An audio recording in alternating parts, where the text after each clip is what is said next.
Los que te aman me dijeron, vayamos a la casa del Señor. Y nosotros, mientras tanto, vamos a abrir la Biblia en Mateo 24, por favor. Nuevamente, Mateo 24. Mateo 24. Cuando Jesús salió del templo y se iba, se acercaron sus discípulos para mostrarle los edificios del templo. Respondiendo él, les dijo: ¿veis todo esto? De cierto os digo que no quedará aquí piedra sobre piedra que no sea derribada.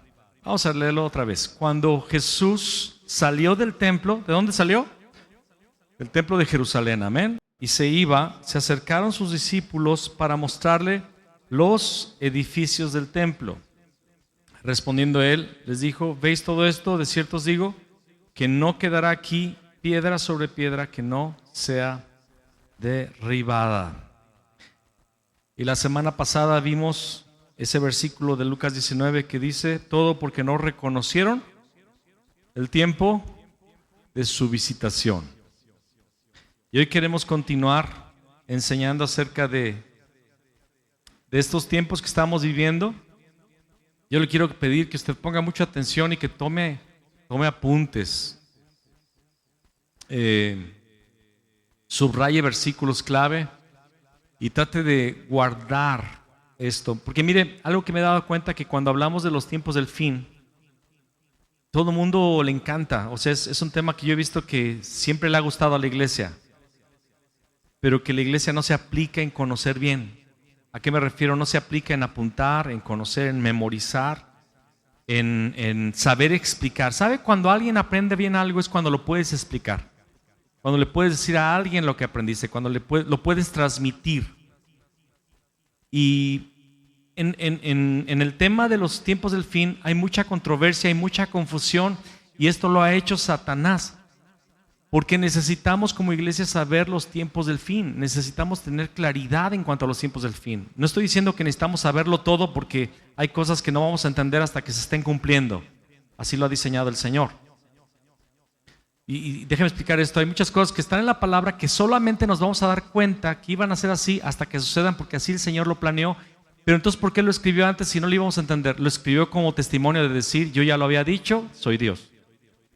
Y hay cosas que no vamos a entender, pero hay otras, hablando del tiempo del fin, que el Señor sí quiere que sepamos y que estemos atentos para que sepamos el tiempo de nuestra visitación, para que entendamos lo que está sucediendo y entendamos cómo actuar, sepamos qué hacer. Amén.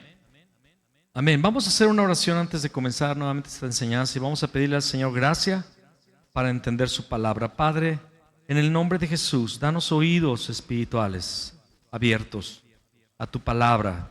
Y pon en nosotros, Señor, no solamente un deseo de conocer más, sino un deseo, Señor, de actuar conforme a tu palabra, de responder, Señor, conforme a tu palabra.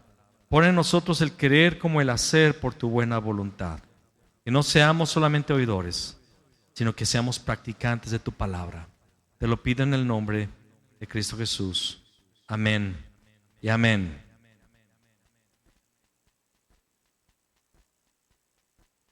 ¿Se puede imaginar usted a Jesús en el templo? Un templo que él visitó desde la niñez.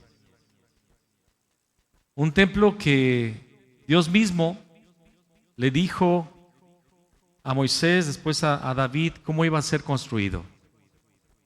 Lugar santo, lugar santísimo, lugar santo, atrio. Y cada uno de los muebles. ¿Se imagina a Jesús? Porque él conocía desde niño la Torá, la Biblia, los primeros 5 libros de la Biblia, los profetas. Que conocía que cada mueble de ese templo hablaba de él. Porque ¿cuántos entraron al instituto, verdad? Bereshit, y están viendo el tabernáculo de Moisés, que es una sombra de Cristo Jesús, es una profecía de Cristo Jesús. Él es el tabernáculo de Dios entre los hombres. Ya les dije el final del curso. No, y de veras los que están viniendo al curso, no falten, no se pierdan una sola enseñanza, apunten todo. Sé que hay cosas de repente difíciles de comprender, pero después todo encaja, todo cobra sentido y la belleza de Cristo se hace fuerte, impresionante. Entre más sabemos, más adoramos. Jesús le dijo a la samaritana: ustedes adoran lo que no saben. Pues ¿qué adoración es esa? Pero cuando adoramos lo que conocemos, nuestra adoración se vuelve profunda, verdadera. Y Jesús estaba en el templo, Él conocía cada simbolismo de cada mueble, conocía el simbolismo de cada parte del templo, y sale del templo y sus discípulos le empiezan a mostrar los edificios del templo, los muros del templo. Mira esto y aquello. Era el segundo templo construido por Herodes, ¿verdad?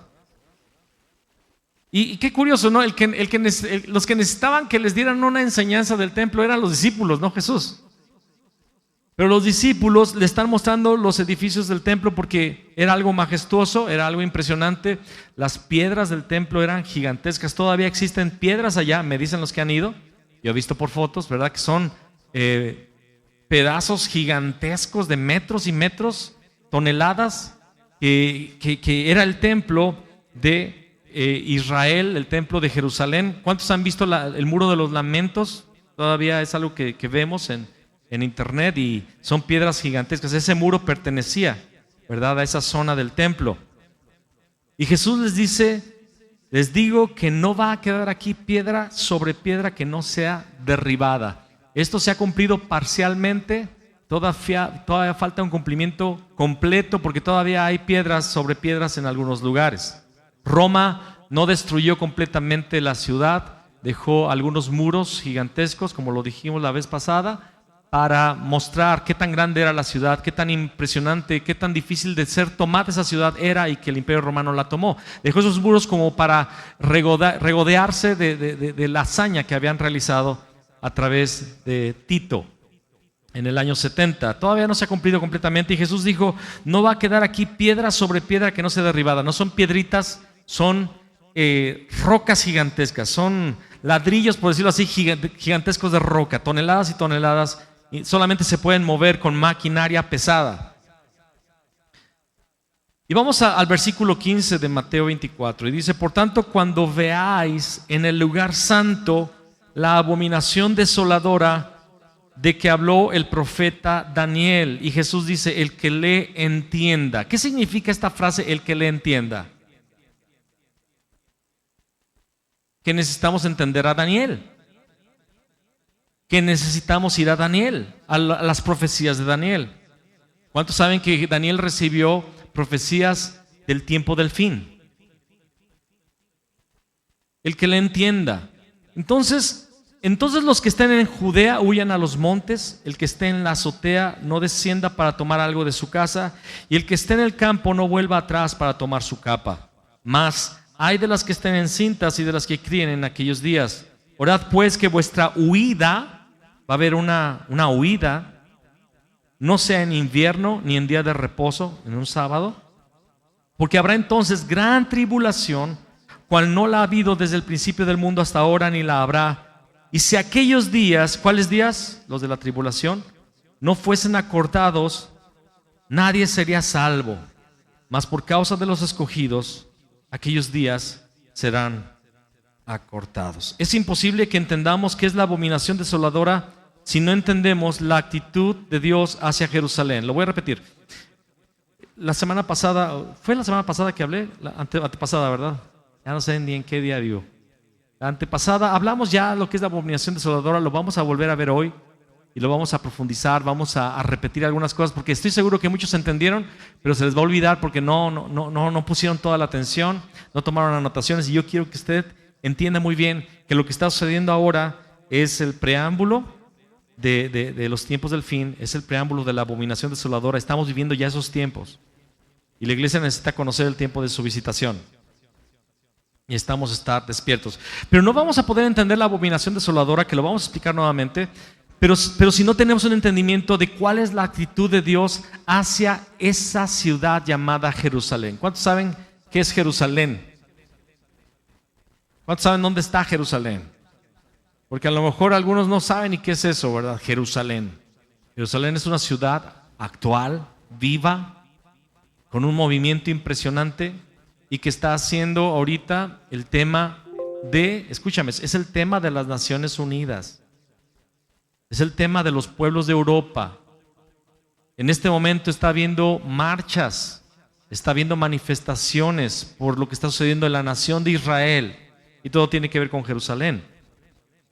Aunque el tema es el pueblo gazatí, la franja de Gaza, ese es el tema, pero en realidad el objetivo es, el asunto es Jerusalén. ¿Alguien está entendiendo esto? ¿Cuál es la actitud no de una iglesia, no de los israelíes, no del mundo? ¿Cuál es la actitud de Dios hacia este pueblo? Bueno, básicamente Jerusalén tiene dos significados, quiero que tú comprendas. Jerusalén bíblicamente significa un pueblo o un país. Cuando hablamos de Jerusalén hablamos del pueblo. ¿Cuál es el pueblo? Los judíos, los israelíes. Cuando hablamos del país estamos hablando de la nación de Israel. Entonces, si hablamos de Jerusalén, ¿estamos hablando del pueblo judío o estamos hablando del país? Terceras partes, 2/3 de las referencias del Antiguo Testamento sobre Jerusalén se refieren a la nación. Es como, por ejemplo, cuando si yo estuviera en otro país dijera, no, allá en el DF estaría hablando, bueno, DF no, ¿verdad? México. Bueno, no lo puedo decir con México porque México es el nombre de la ciudad y es el nombre del país. Pero hablemos de Washington. Washington decidió apoyar a las naciones africanas. ¿Qué estoy hablando de? ¿Estoy hablando de Washington? ¿De quién estoy hablando? De Estados Unidos. ¿Por qué? Porque Washington es su capital. Si yo dijera Londres emitió un boletín, ¿verdad? Emitió un boletín de que se opone al Brexit. ¿Qué estoy diciendo con Londres? ¿Estoy hablando de la ciudad? Obviamente es una ciudad, pero estoy hablando de la nación porque es la capital de la nación. Entonces, cuando la Biblia en el Antiguo Testamento, 2/3 de sus referencias hablan de Jerusalén, está hablando del pueblo, está hablando de la nación.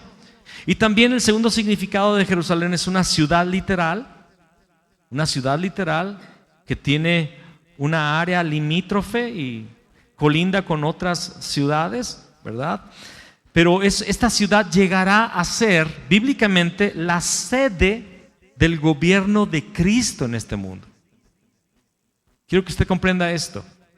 Va a haber, muchos no lo conocen, no lo entienden, ni siquiera les interesa ni les importa, pero Jerusalén va a ser donde va a reinar Cristo. Va a haber una capital mundial del reino de Jesús. Esto lo dice la Biblia y lo vamos a ver. El lugar físico es enfatizado, no es mencionado, es enfatizado en muchos lugares de la Escritura. ¿Cuál es la importancia para tu corazón de Jerusalén y la Tierra Santa? ¿Te importa o te pasa de noche? Porque ahorita están las noticias y si nada más ves las noticias mexicanas, pues tal vez no, porque ahí nada más pasan de las explosiones y los asesinatos y las huelgas y los pleitos entre la izquierda y la derecha. No veas tanto las noticias nacionales porque nada más te deprimes y no ayuda en nada. Ve las noticias internacionales. ¿Cuál es la importancia para tu corazón de Jerusalén y la Tierra Santa? Porque somos la iglesia del Señor. Y el libro que leemos cada domingo y todos los días habla de esa tierra. Vamos a ver algunas porciones. Sé que he mencionado esto en el pasado, pero necesitamos volverlo a ver. El Salmo 122, 6. Abre tu Biblia en los Salmos. Vamos a leer varios salmos. También vamos a ver una porción en Jeremías, pero rápidamente. Salmo 122, 6. Y cuando lo tengan digan amén. Búsquenlo rápido, por favor. Dice Salmo 122, 6. Pedid por la paz de Jerusalén. Sean prosperados los que te aman. Sean prosperados los que te aman. Las personas que amen Jerusalén van a ser prosperadas. Las personas que oren por la paz de Jerusalén van a ser prosperadas. Los salmos debemos vivirlos y guardarlos. Lo dice Efesios capítulo 5. Dice que debemos de hablar entre nosotros con salmos, himnos y cánticos espirituales. ¿Qué son los salmos? Son los cánticos. Pero nada más vamos a cantarlos o vamos a vivirlos. No podemos cantar algo que no sea una verdad. ¿No es así? Y este salmo dice: pedid por la paz de Jerusalén. Debe de estar en nuestra agenda, debe de ser primordial. Pedir por la paz de Jerusalén, y van a ser prosperados todos los que le aman. El Salmo 137, 5 y 6. Salmo 137, versículos 5 y 6. Voy a leer la versión contemporánea. Por cierto, estoy leyendo la versión Reina Valera y en algunas veces la contemporánea. La versión oficial que siempre leemos aquí es la Nueva Traducción Viviente. Compren esa Biblia, ¿sale? Para que no esté desfasado de la lectura de la Nueva Traducción Viviente. Pero en cuanto a los tiempos del fin, vamos a usar la versión Reina Valera. Dice aquí Jerusalén. ¿De quién está hablando? ¿De quién está hablando, amados? Jerusalén, si acaso, está hablando de la ciudad, si acaso llego a olvidarme de ti, que la mano derecha se me tuya. ¿Cuántos quieren esta bendición? ¿Cuántos quieren que se les seque una mano? Entonces no nos podemos olvidar de Jerusalén. Que la mano derecha se me tuya, Jerusalén, que la lengua se me pegue al paladar. Si acaso no llego a recordarte, ni te pongo por encima de mis alegrías. Jerusalén tiene que ser nuestra oración. Tenemos que estar recordando esta ciudad y debe de ser nuestra alegría. Nuestra alegría. ¿Es tu alegría, Jerusalén? ¿Es tu alegría saber lo que va a suceder en esta ciudad? Lo que sucedió en esta ciudad, porque lo que sucedió fue tu salvación. Nuestra salvación sucedió en esta ciudad y la redención va a suceder, la redención mundial va a suceder en esta ciudad. Que la lengua se me pegue al paladar, si acaso no llego a recordarte ni te pongo por encima de mis alegrías. Vamos a buscar Jeremías sin perder Salmos. Jeremías 3:17. Jeremías 3:17. Recuerde, ayúdeme diciéndome que ya la encontró.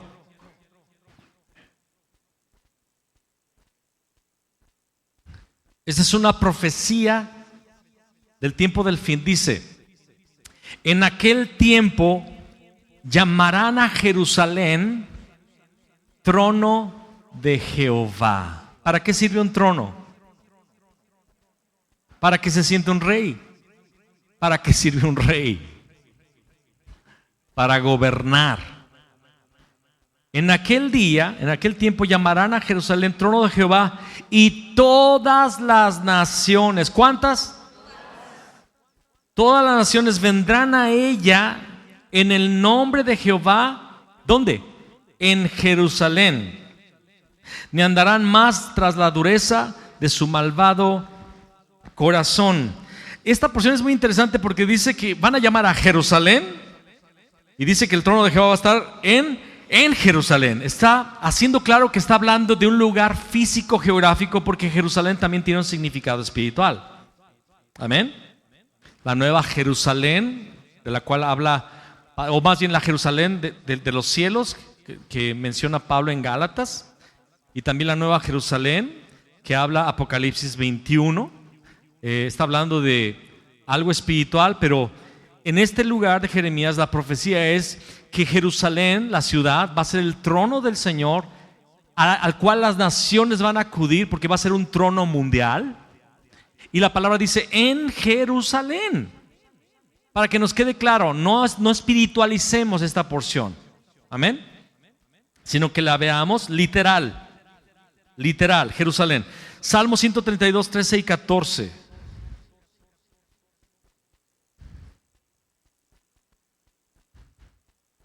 132, 13 y 14. Ayúdenme. El Señor eligió ¿a quién? Sión o Jerusalén. Sión es también el nombre que se le da a Jerusalén, porque Sión es el monte que está en Jerusalén. Amén. El Señor eligió a Sión. Por ejemplo, si yo les digo, no, allá Fui allá a esta ciudad del Cerro de la Silla. ¿A qué me estoy refiriendo? Porque todos conocemos que el Cerro de la Silla estamos hablando de Monterrey. No te vas a equivocar, aquí los mexicanos no nos equivocamos. Cuando se habla de Sión estamos hablando de Jerusalén, porque es su monte. El Señor eligió a Sión y decidió, ¿qué decidió? Establecer allí su santuario. En este lugar viviré para siempre. Aquí es donde quiero establecer mi trono. Wow. Dios decidió poner su trono allí. Dios decidió establecer su santuario allí. Dios decidió vivir allí para siempre. Dios decidió gobernar al mundo desde este lugar. Es Dios quien lo decidió. No fue el pueblo judío el que lo decidió. Dios los estableció allí, a su pueblo. Ahora vamos a escuchar esta pregunta. ¿Tú te consideras parte de esta nación? Porque muchos no entienden eso ni lo saben. ¿Te consideras parte de Israel? Para los israelitas nosotros valemos un cacahuate. ¿Ok? Porque todavía no ven. Hay un velo que no les impide ver la promesa de Abraham. Ellos ven la promesa de Abraham como que ellos son un pueblo que va a bendecir al mundo, pero no entienden que la promesa de Abraham es que el descendiente de Abraham traería bendición a todas las naciones. Y la bendición de Jesús es que a través de la fe en Él somos llamados a ser parte de su familia, y su familia es una nación llamada Israel. Escúchame, nadie que no sea israelita va a ser salvo. Nadie que no sea israelita va a entrar al cielo. Capta esto, por favor. El que llegue al cielo y no tenga la identidad israelita no va a entrar. Necesito sacar mi pasaporte, mi visa israelí, necesito naturalizar mi israelí. Si lo puedes hacer, pues hazlo, pero no estamos hablando de eso, sino que estamos hablando lo que le dijo Jesús a Nicodemo: necesitas nacer de nuevo. Y cuando Jesús nace en nuestro corazón, el primer israelita de la eternidad nace en tu vida, y tú eres a los ojos de Dios un nacido en Sión. Eres israelita.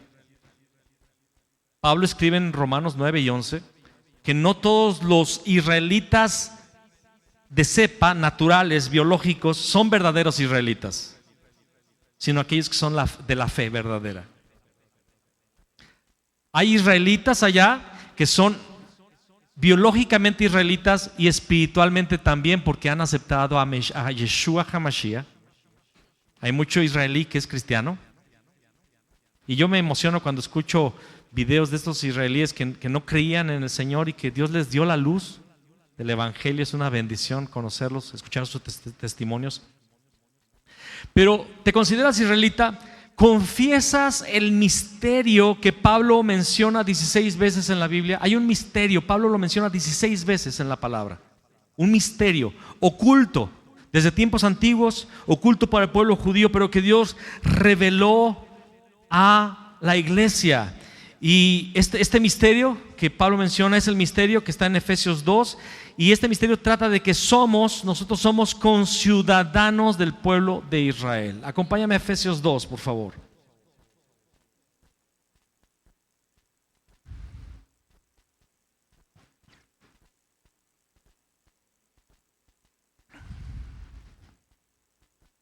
¿Lo tienes? No olviden que ustedes, los gentiles, ¿quiénes son los gentiles? Todos los que no son judíos físicos, ¿ok? No olviden que ustedes, los gentiles, antes estaban excluidos. Eran llamados paganos incircuncisos. Qué feo nos llamaban, ¿verdad? Por los judíos, quienes estaban orgullosos de la circuncisión, aun cuando esa práctica solo afectaba su cuerpo, no su corazón. En esos tiempos ustedes vivían apartados de Cristo, No se les permitía ser ciudadanos de Israel y no conocían las promesas del pacto que Dios había hecho con ellos. Ustedes vivían en este mundo sin Dios y sin esperanza. Todos los aztecas, todos los pueblos andinos, todos los indios de las Amazonas, los indios de Estados Unidos, vivíamos sin esperanza, sin Dios. Versículo 19.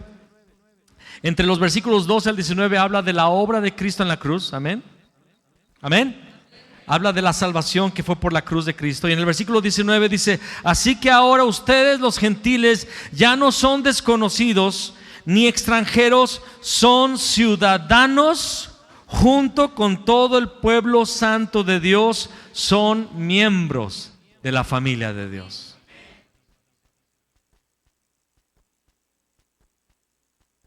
Escucha esto, por favor. Mira, yo viví en Brasil con mi familia por casi 8 años.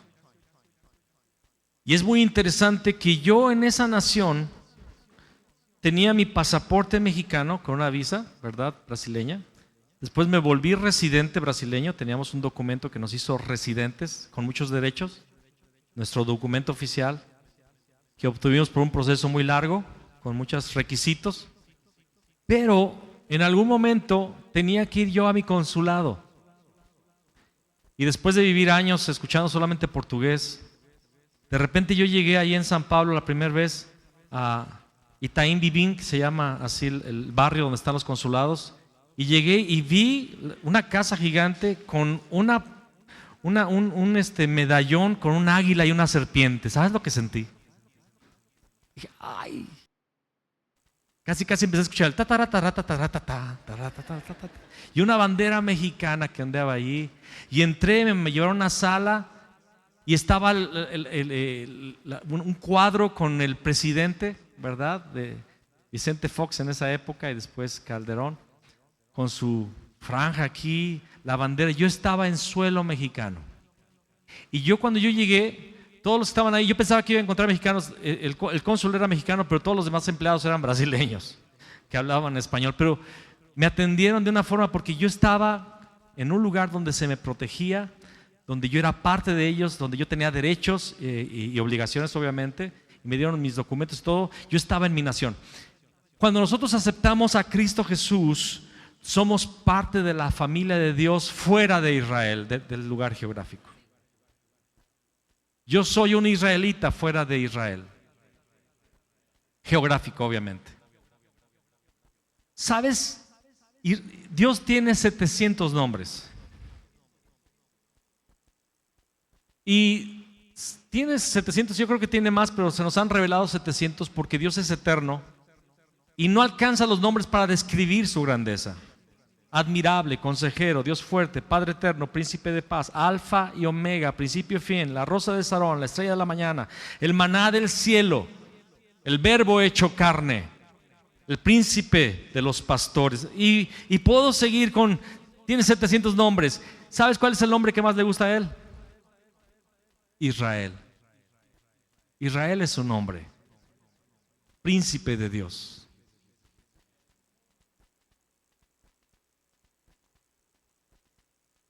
Príncipe de Dios. Nosotros somos ciudadanos de esta nación. Somos ciudadanos, somos miembros de esta familia. Ve conmigo a Hebreos capítulo 11, versículo 9 al 10.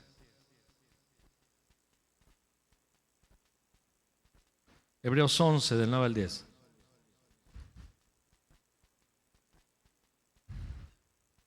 Incluso cuando llegó a la tierra que Dios le había prometido, vivió allí por fe, pues era como un extranjero que vive en carpas.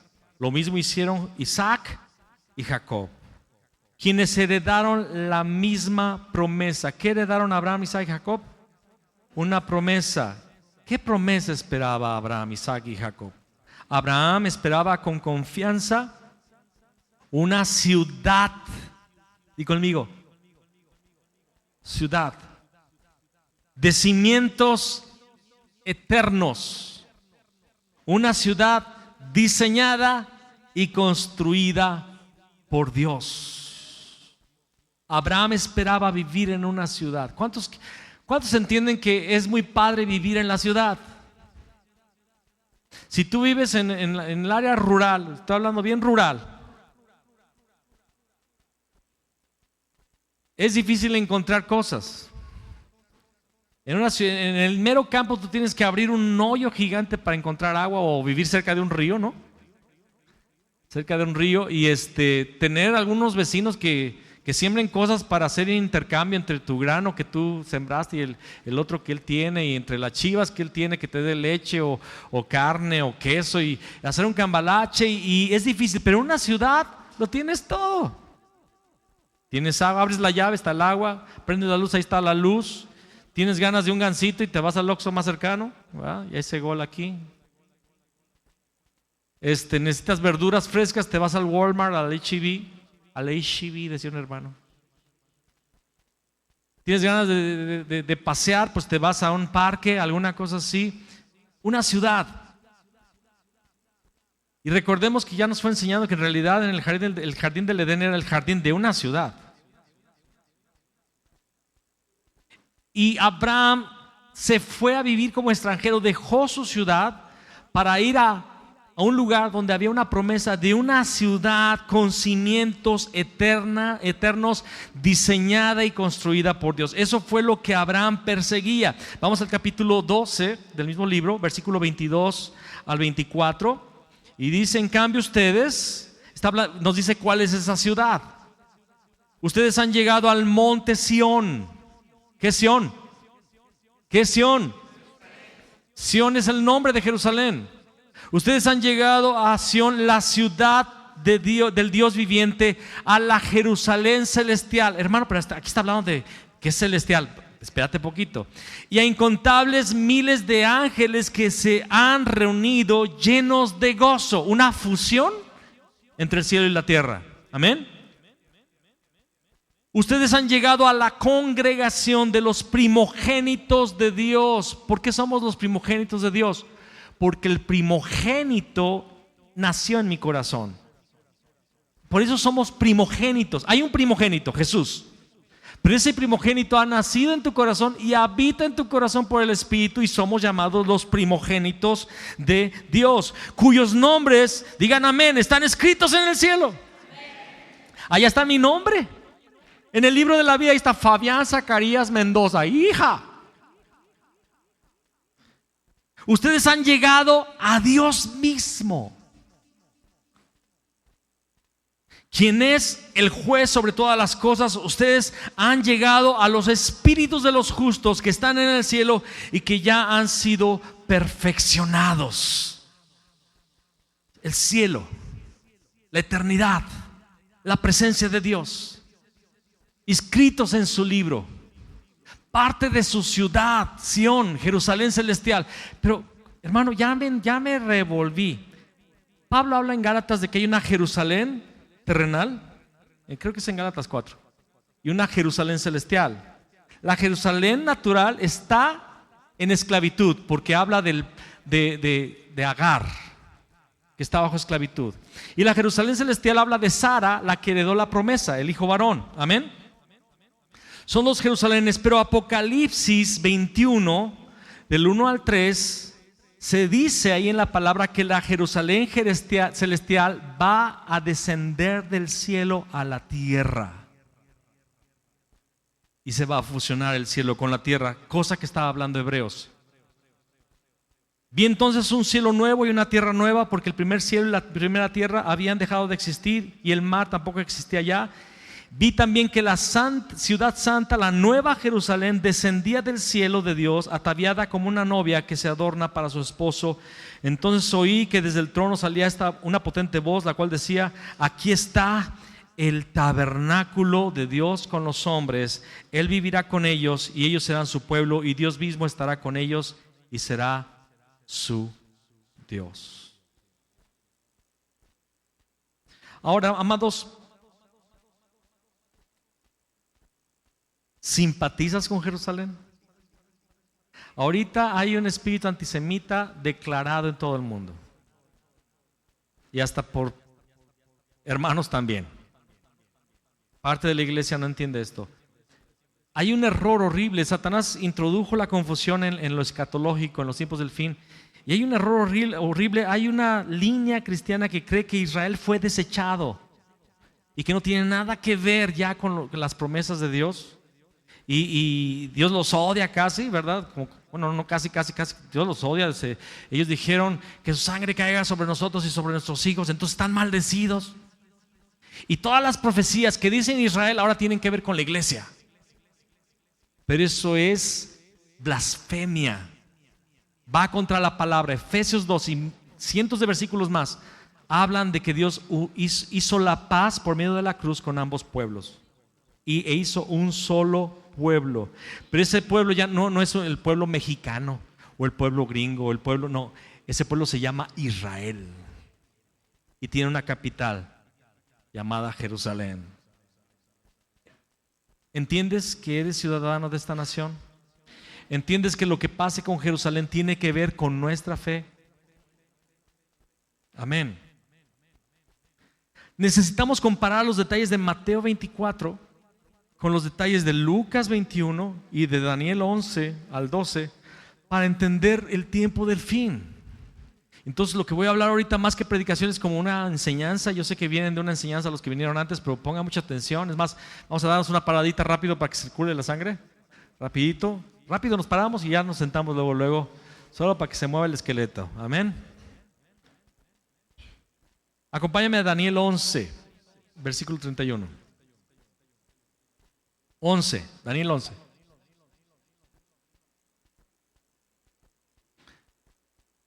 ¿Ya lo tiene? Ok. Pudiéramos hacer un estudio completito de todo Daniel, pero sería larguísimo. Ahorita vamos a ver nada más algunos, en estas enseñanzas vamos a ver algunas partes, ¿verdad?, de la enseñanza escatológica. Pero aquí habla este pasaje, vamos a ver si este es el pasaje al cual se refirió Jesús en Mateo 24, amén. Dijo, como dijo Daniel, el que le entienda. Entonces, lo que va a suceder sobre Jerusalén, que profetizó Jesús, lo dijo Daniel. Hay que encontrar el lugar donde Daniel habló de eso, amén. Amén. Daniel 11:31 dice, sus tropas se dedicarán a profanar el santuario y la fortaleza, y suspenderán el sacrificio continuo, y en su lugar pondrán la abominación desoladora. Este es el versículo que menciona la abominación desoladora, ¿ok? Jesús dijo, ¿verdad? En Mateo 24, Él dijo, ven todos estos edificios, les digo la verdad, serán demolidos por completo, no quedará ni una sola piedra sobre otra.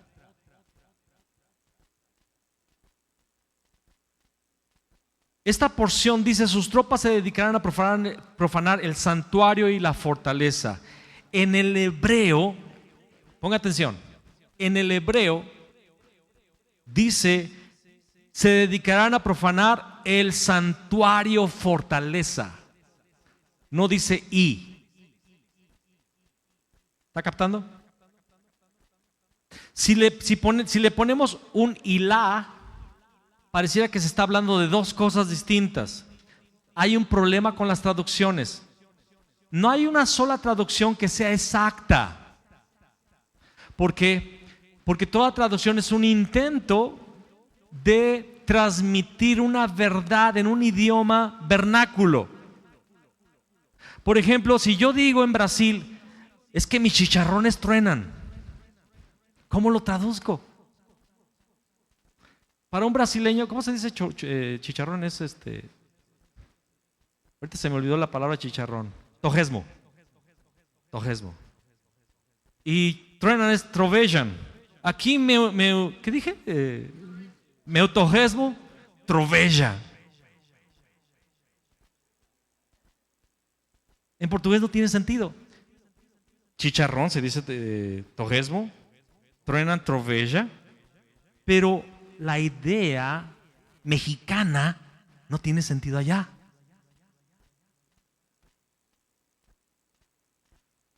Si yo dijera ahorita, saca el burrito de la lluvia, ¿qué significa eso para ustedes? En portugués sí. Tira o burrinho da chuva, que significa empieza a prepararte para lo que tienes que hacer, porque te va a llegar la lluvia. Lo mismo pasa con la Biblia. Las traducciones intentan transmitir lo que dice el original, pero muchas veces se quedan lejos, o a veces el problema es que los traductores tienen una teología o una doctrina que no traducen sino interpretan. Por ejemplo, la NTV es la peor traducción para la escatología. Traduce, no interpreta, interpreta, no traduce. Pone cosas que no tienen nada que ver.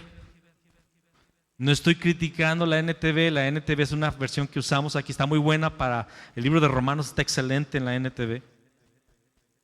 Pero las traducciones cambian algunas cosas. En el original dice, sus tropas, hay un grupo de personas, una persona o un grupo de personas, ¿verdad?, que se van a levantar, y ya se están levantando, que van a profanar no el santuario y la fortaleza, sino el santuario fortaleza. Es lo que dice el hebreo, ¿ok? Apunte eso, por favor, para que después usted lo pueda explicar, porque si se le va a olvidar después. Y suspenderán en el original no dice sacrificio continuo, dice el continuo, tamit, el continuo. Y en su lugar, en el lugar donde van a profanar ese santuario fortaleza y donde van a suspender el continuo, pondrán la abominación desoladora. Aquí es el lugar donde Daniel dice que va a ser establecida la abominación desoladora. Según Daniel, la abominación desoladora es establecida en un lugar santo. Van a profanar el santuario, ¿ok? Santuario fortaleza. Ahí van a poner la abominación desoladora. Santuario viene de la palabra santo. ¿Sale? Santuario. ¿Qué piensa usted por santuario? ¿Qué se le viene a la mente? A ver, así, como mexicano. Santuario. ¿Pero esa idea es bíblica o es mexicana? Es mexicana. Necesitamos meternos al alma judía, al alma hebrea, al sentimiento hebreo. ¿Cómo piensan ellos? Para ellos, ¿qué les suena? ¿Sale? ¿Qué suena para un mexicano? Mis chicharrones truenan. Aquí yo mando. ¿Qué suena para un judío? Santuario.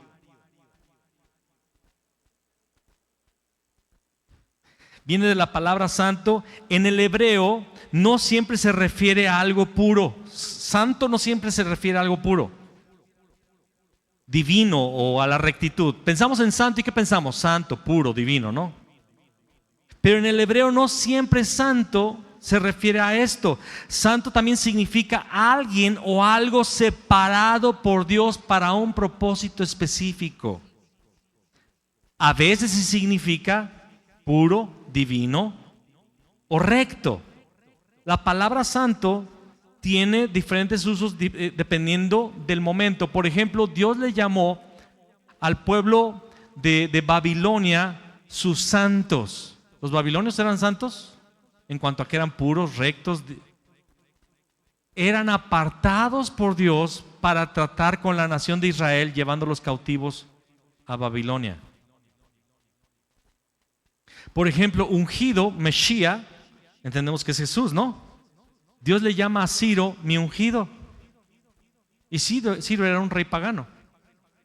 Entonces las palabras en el hebreo tienen diferentes significados dependiendo del contexto al cual él está hablando. Amén. Entonces cuando dice sus tropas se dedicarán a profanar el santuario fortaleza, no está hablando del lugar santo. Está hablando de un lugar apartado para un propósito específico. ¿Cuál será ese santuario fortaleza de Daniel? Vamos a verlo. Vamos otra vez a Mateo 24. Deje sus separadores en Mateo, en Daniel y en Lucas también. Mateo 24, 15 al 16 dice, Jesús dice, por tanto, cuando vean en el lugar santo, espera que lo tengan.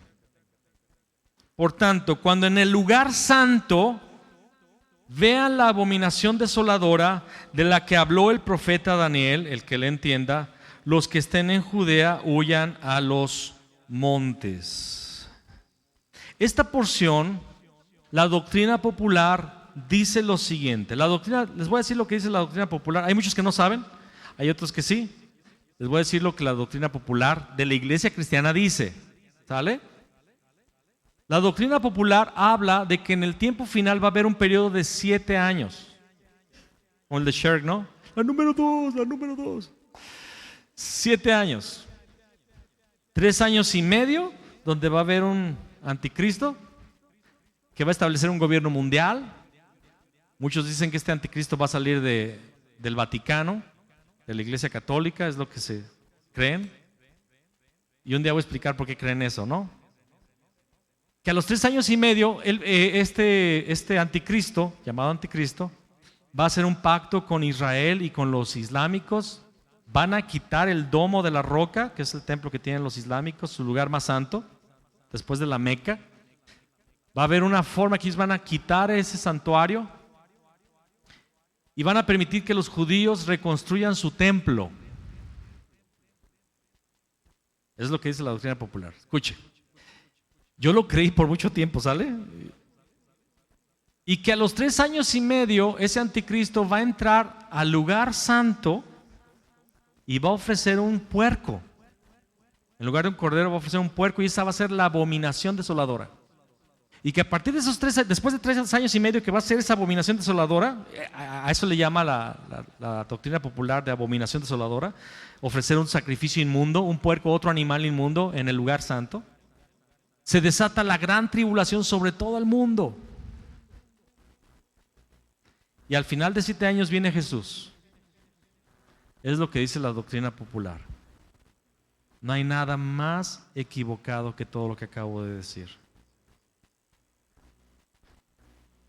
Y todo el mundo está esperando la construcción de un templo.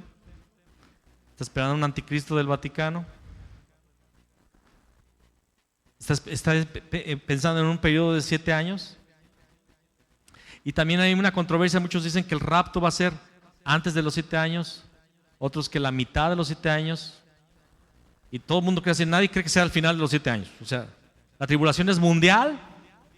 Y la iglesia se escapa de la tribulación a la mitad de los 7 años y deja al mundo sufriendo y a Israel siendo aniquilado y todos en el cielo bien contentos, y luego regresamos con Jesús a la tierra a establecer su reino. Eso es lo que cree la doctrina popular por causa de este versículo que acabamos de leer aquí. Dice, por lo tanto, vamos a leer otra vez Mateo 24:15. Ponga atención, no me caiga gordo, ponga atención.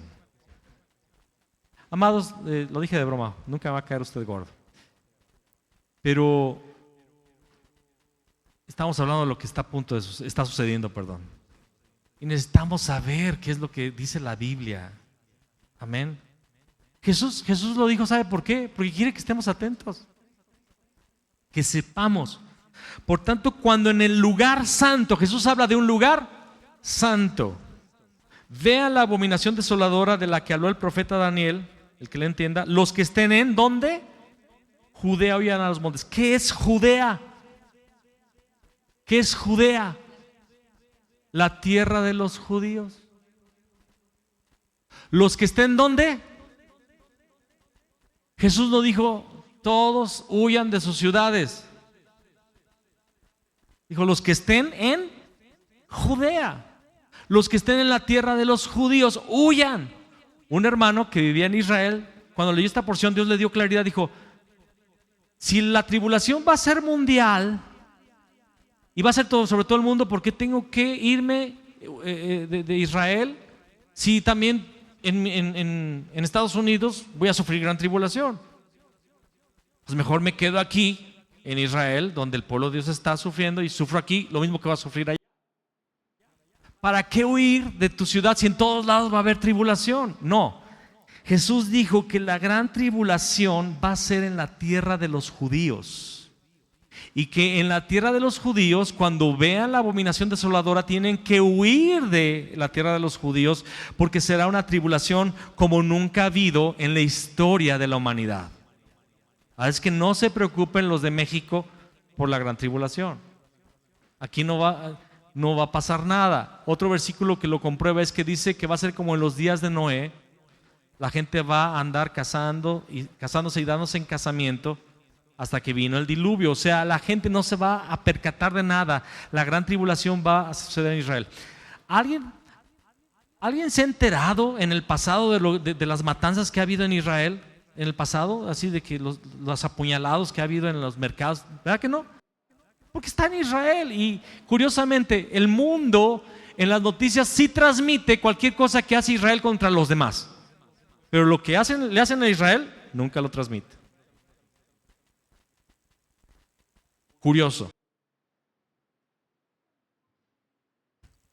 La doctrina popular dice que la gran tribulación va a caer sobre todo el mundo. No es así, es en Judea, es en la tierra de los judíos. Vete conmigo al versículo 17, dice: el que esté en la azotea no baje para llevarse algo de su casa, y el que esté en el campo no vuelva atrás a tomar su capa.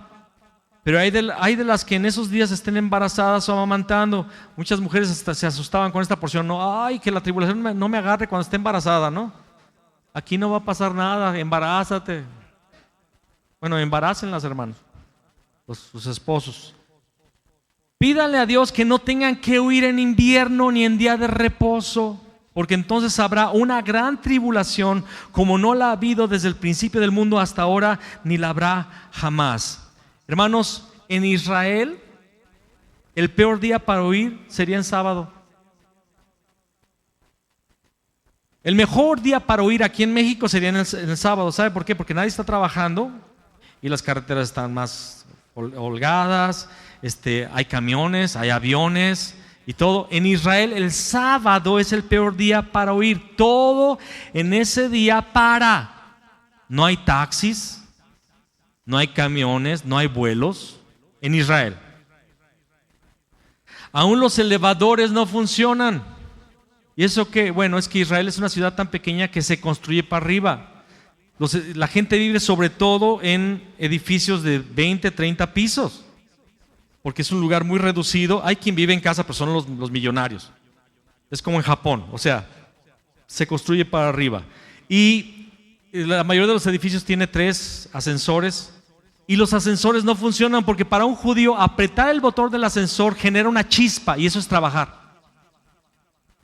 El hermano Marcos Vildal dice que un día estaba allá y había un hispano judío que quería bajar de su piso y le dijo: ¿podría por favor apretar el botón? Porque yo no puedo, es Sabbat. Dijo: ¿tú quieres que yo quebrante el Sabbat para que tú uses el elevador? Y es que hay diferentes elevadores. Hay el elevador que funciona de arriba a abajo, pero en el Sabbat hay un elevador que se llama el elevador del Sabbat. Y si el edificio es de 20 pisos, el elevador automáticamente se abre en el primer piso, espera un poquito, se cierra, se va al segundo piso, se abre y se cierra. Y nadie puede apretar en el 15º piso para que suba al 15º. No, se va de piso en piso hasta llegar al 20. Luego del 20 va bajando al 17, 16, 15, 14, 13. En un edificio de 20, 30 pisos con 60 departamentos y toda la gente queriendo huir en sábado. No, pues por las escaleras. Bájate 30 pisos a la edad de 60, 70 años. Ojalá y vuestra huida no sea, rogad que vuestra huida no sea en sábado ni en invierno. En invierno es peor porque en Israel sí neva, en Israel sí hay invierno y las vías se cierran.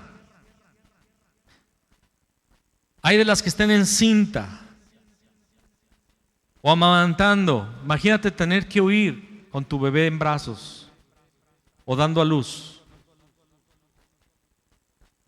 Porque entonces habrá una gran tribulación como no la ha habido desde el principio del mundo hasta ahora, ni la habrá jamás. Esto es espeluznante porque Israel ha padecido tribulación horrorosa como no la hemos experimentado ningún pueblo en la tierra. Ha habido pueblos que han experimentado genocidios y cosas, pero no como Israel y no todas las veces que lo ha sufrido Israel. Lee la historia del pueblo de Israel en las naciones y han sido perseguidos, expulsados, se les han expropiado sus propiedades, las naciones los han agobiado, el mandato británico los persiguió, el reino de España lo persiguió, se fueron a Polonia pensando que iba a ser un lugar de protección y después fue el lugar donde estuvieron las concentraciones y los centros de exterminio judío. El último exterminio masivo de la historia fue 6 millones de judíos exterminados por los nazis en los años 40.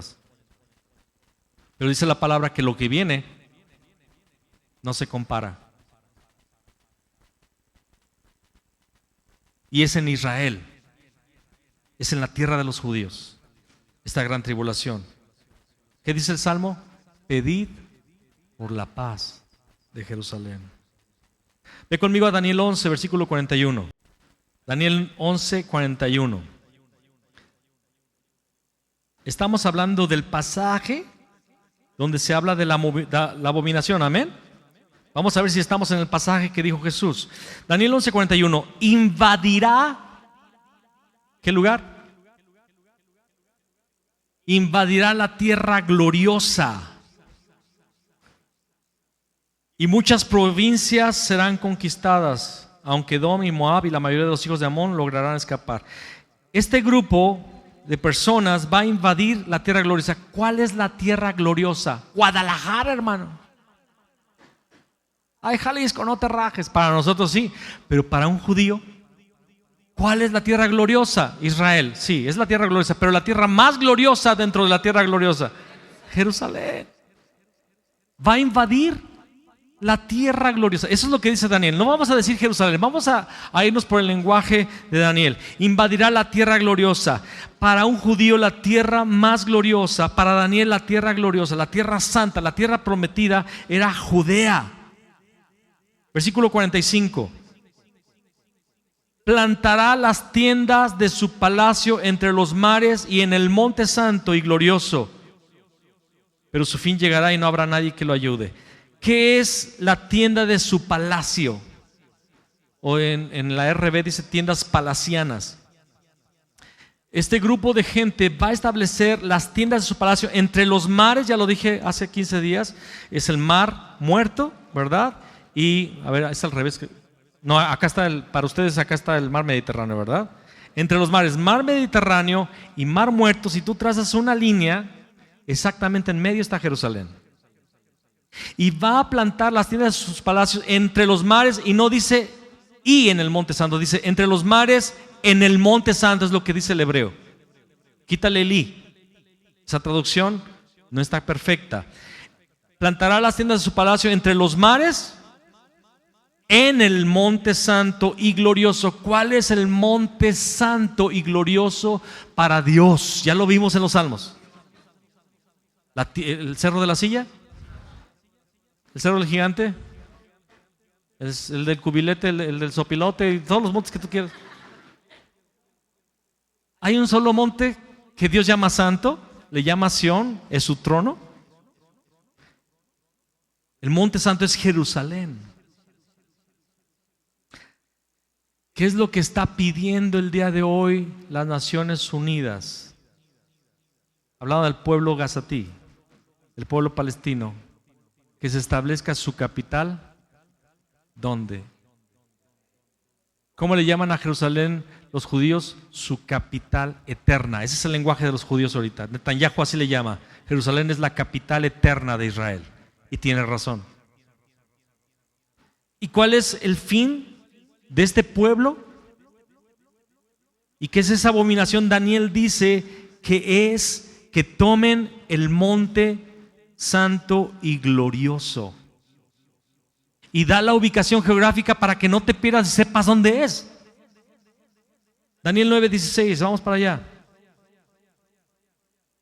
Vamos a hablar de qué monte santo está hablando Daniel, porque aquí dice en el monte santo, ¿verdad? Va a establecer esta abominación. Vamos a ver de qué monte está hablando Daniel. Daniel 9:16. Oh Señor, conforme a todos tus actos de justicia, apártese ahora tu ira y tu furor de sobre tu ciudad Jerusalén, tu santo monte. ¿Qué es Jerusalén? Ok, si Daniel está diciendo que este cuerno pequeño, este grupo de personas va a establecer sus tiendas palacianas entre los mares, en el Monte Santo, Daniel tiene que decirnos cuál es ese Monte Santo. Y Daniel en su oración dice: tu ciudad, Jerusalén, tu santo monte.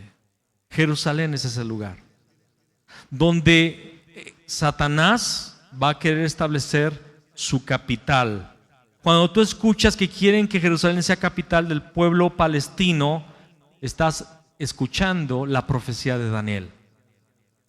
No es cualquier cosa. Ahora, si tú eres de los que apoya el pueblo gazatí, yo no tengo nada contra el pueblo gazatí, el pueblo.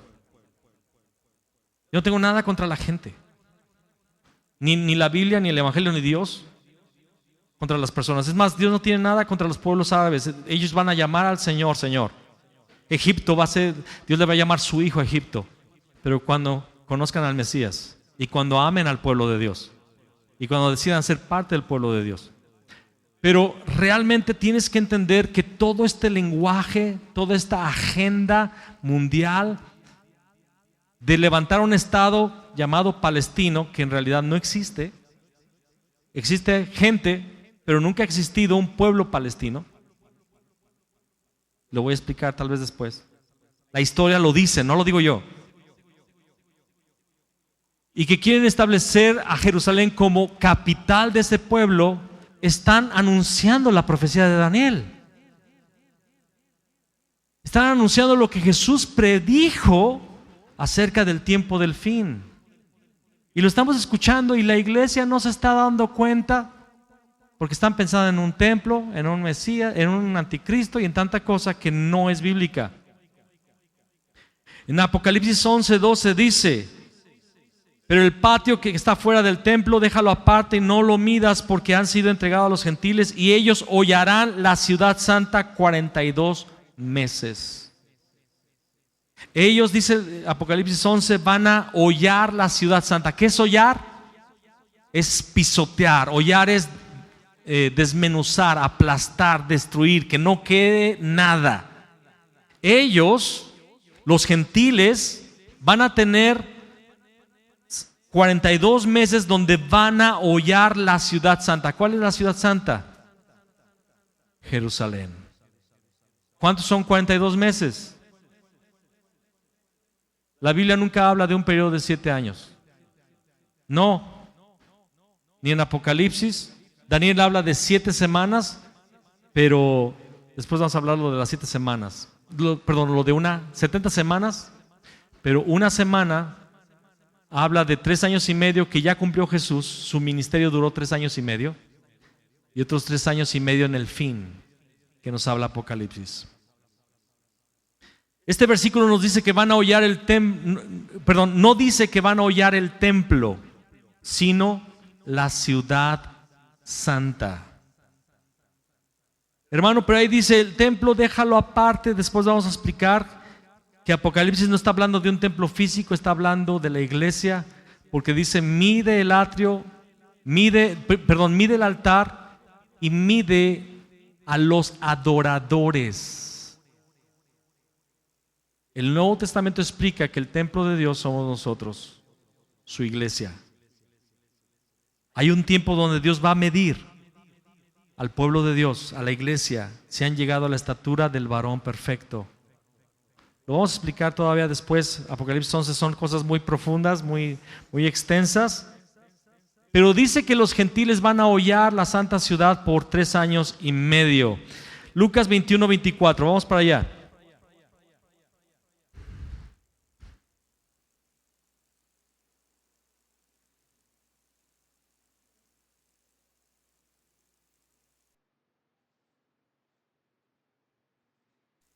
Lo que dice Apocalipsis tiene que concordar con Lucas, ¿amén?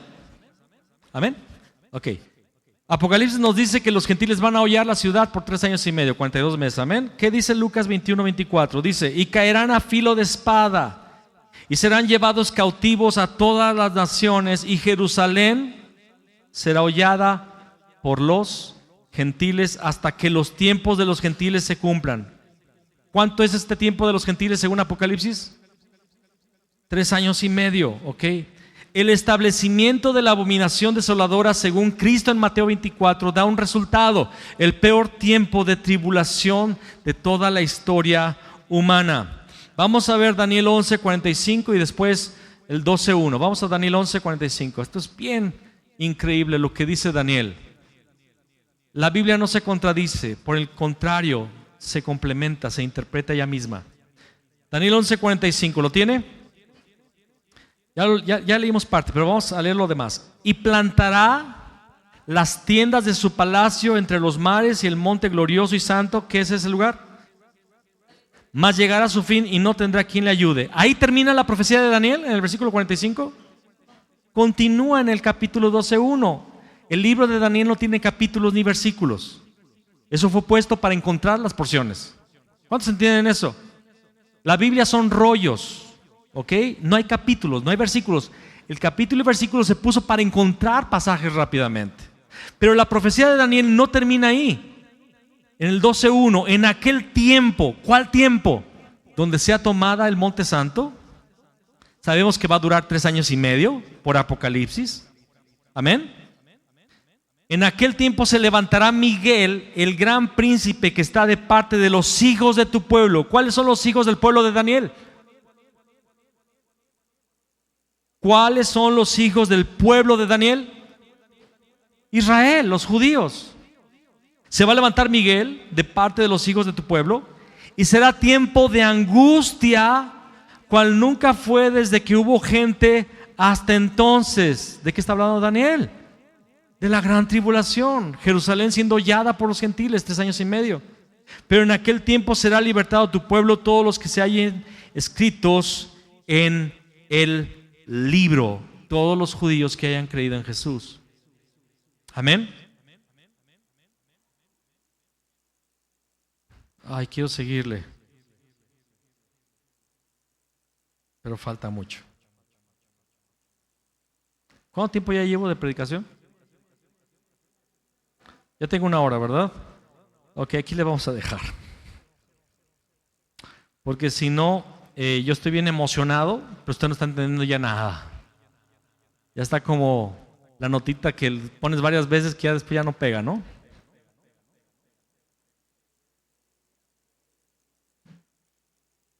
Vamos a continuar la siguiente semana con ese tema.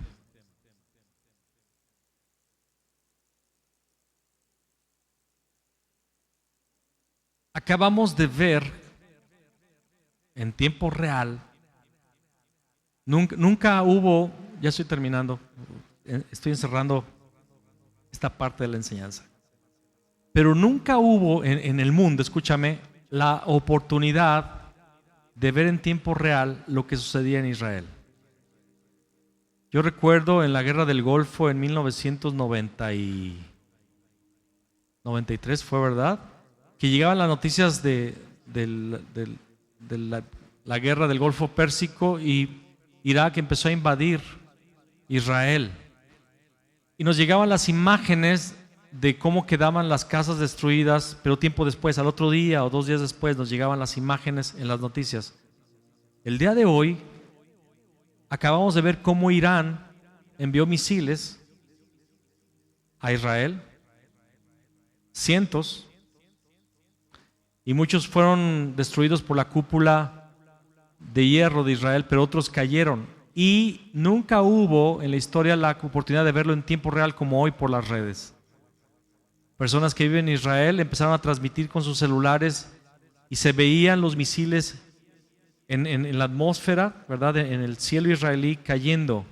Y vimos cómo explotaban en tiempo real o a pocos minutos de haber sucedido en Israel. Cientos de misiles enviados por Irán. Pero esto ha estado sucediendo por el pueblo palestino. Muchos dicen que el Hamas y el pueblo palestino son 2 cosas diferentes, pero la verdad es que es lo mismo. El Fatah en Siria y el otro grupo en Cisjordania, que ahorita se me olvidó su nombre, le llaman grupos extremistas, pero la verdad es que el Hezbollah, gracias.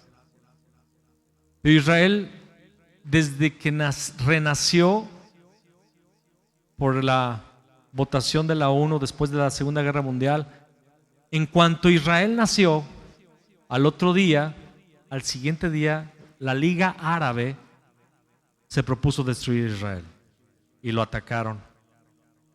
Y la única razón que Israel continúa existiendo y ha vencido todas estas guerras no es lógica, es una pequeña nación.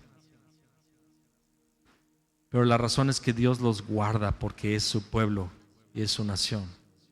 Pero llega el momento donde Jesús profetizó, va a haber un periodo de gran tribulación, cual nunca ha habido, donde pareciera que Dios los ha dejado y van a estar a punto de ser aniquilados. Hoy el mundo ve a Israel como el agresor y el mundo está denunciando a Israel como una nación genocida, y la opinión popular del mundo se está volviendo contra Israel, y es necesario que esto acontezca para que se cumpla la profecía de Jesús, de Daniel, que el mundo se una contra Israel y lo quieran destruir, y que la ciudad sea entregada a los gentiles. Ya vimos que la ciudad, el santuario, es Jerusalén. Por 3 años y medio va a ser tiempo de gran tribulación. Lo estamos a punto de ver. ¿Y cuál debe de ser nuestra actitud? Tenemos que hacer nuestra Jerusalén en nuestro corazón, porque es la ciudad del gran rey.